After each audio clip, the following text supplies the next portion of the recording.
works. And then we actually apply that. There's so many recordings that we've done of alternative tonalities and rhythms based on Vedic principles. So why would we want to cultivate a taste for, John Lee Hooker when we can hear so much beautiful devotional music? Actually, why should we cultivate a taste for other people's music at all when we can make our own music? Huh? People ask me, well, who do you listen to? I don't listen to anybody except Śrīla Prabhupada. Huh? I make my own music. And this is the way, there's always a higher taste. For any habit or any desire that we could cultivate in material consciousness, there's some higher taste in spiritual consciousness that can cure it, that can purify it, that can heal it. Why do we have these material desires in the first place? Because they're perverted reflections of our spiritual desires. It's natural to have desires. The soul is full of desire. And the fundamental desire is for love and happiness. But because of ignorance and lack of spiritual culture, we try to satisfy these desires in the material world. That leads to all kinds of complications and suffering. So just give that up and cultivate spiritual knowledge.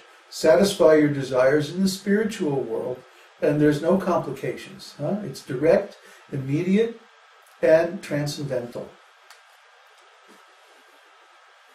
So, any question?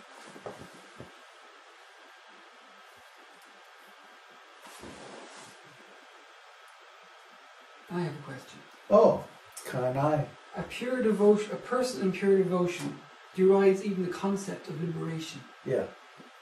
Now, if a person in pure devotion in service is still in the material body, although they are thinking in the spiritual realm. Oh, really? There you go. I would disagree. Okay, yeah.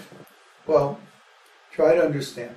Pure devotional service means that one has realized his eternal identity. That means the spiritual body. Swarup. Sva means the original or highest, and rupa means form.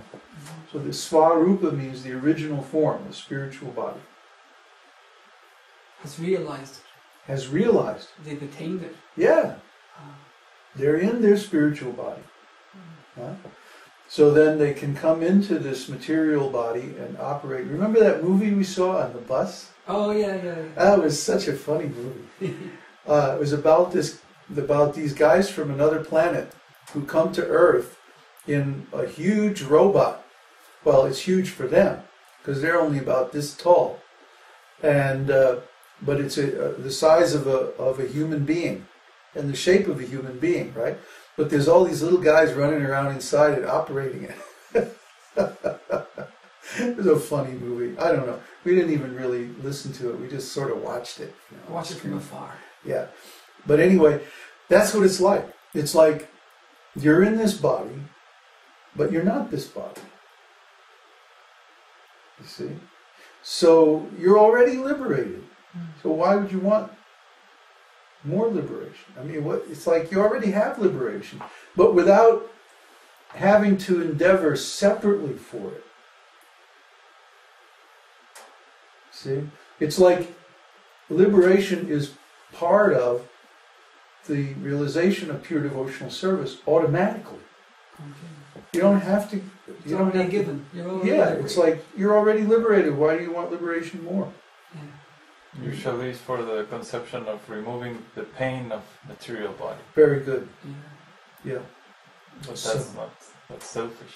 It's not an issue. Once you reach full realization, that's like, Well, you still have to trouble it, don't you? Look after the body. Well, you have to look after the body, but that doesn't mean that you take it personally when something goes wrong with the body. Well, it hurts. Yeah, it hurts. So what? That's My car has a flat tire. What do? Do I cry? Oh my God. It's just not very comfortable. It's not going to help the car. If I get out my tools and fix it, then all right. But even then there comes a time when the car is no good anymore. I have to get rid of it. But it's not a problem. It's not that I'm upset because I have to leave the body and go on to the new one. You see the difference?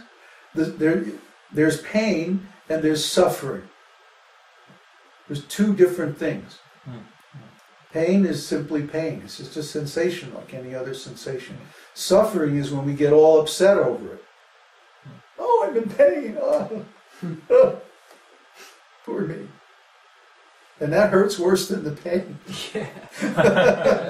It flames the pain fire more. Yeah. Oh, it's psychological suffering is always worse than physical suffering. That's why they made at Guantanamo, At Guantanamo, they made the terrorist prisoners listen to the Osmond brothers for hours and hours.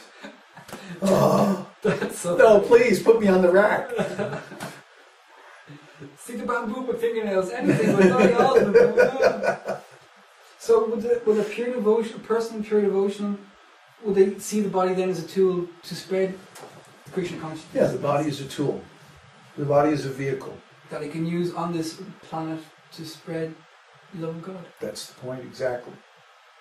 Yeah. Pure devotion. If someone is in pure devotional service, okay?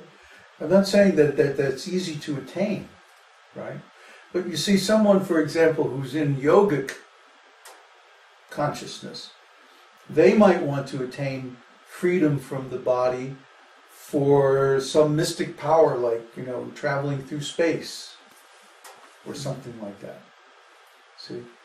Whereas the devotee doesn't have to endeavor for any of that stuff. They get all of that stuff free, because as soon as you realize you're the soul, you automatically have all mystic powers. It's the same thing. Why should I endeavor separately for mystic powers, endeavor separately for liberation, endeavor separately for material wealth or relief from material suffering, when I get all of those things automatically by attaining pure devotional service? It's a package deal. If you can please Krishna with your devotional service, then you get all those other lesser benedictions. Like Prabhupada used to say, if I have $1 million, all my $10 problems are solved. So I don't worry about all those things. I don't need to desire all those things, because I have something that contains all of them automatically. Are there more questions? It's a dialogue there.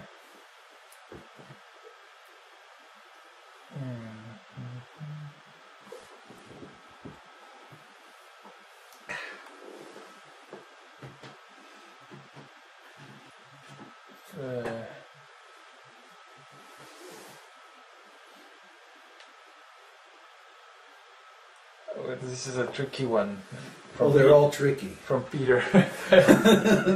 So to achieve pure devotional service, we become completely happy. But in order to execute... What happened? It moves. But in order to execute pure devotional service, we cannot be motivated by achievement of happiness. So we have to trick the mind or go against our mind? Well, either you trick the mind or the mind's going to trick you. Śrīla Prabhupada uses the example that if we have a thorn, we're out in the forest and we get a thorn stuck in our skin, then we can take another thorn and use it to get that thorn out. Okay, and Śrīmad-Bhāgavatam has a wonderful shloka about how the very same things that cause material bondage, when they're used with wisdom, with transcendental knowledge, are also the cause of liberation. Take the material body, for example. The material body is the cause of so many miseries. It's the cause of so many desires. The senses are always agitating. Drink, eat, smoke, smell, feel, go, do, that. But if we can take that same material body and engage all those senses in Krishna's service, then the same body that becomes the cause of bondage in this material world becomes the cause of liberation. That's tricky. That's very tricky. Well, if you can pull that trick off, then you're out of here. Yeah, you got it. That's the trick. The trick is, like Krishna says in Bhagavad-gītā, the mind is the enemy of the living entity and his friend as well.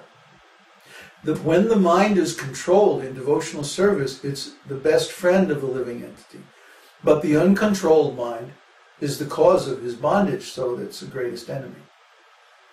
So I would say, when the mind is controlled, in other words, when the mind is focused on Krishna's service, then it becomes the greatest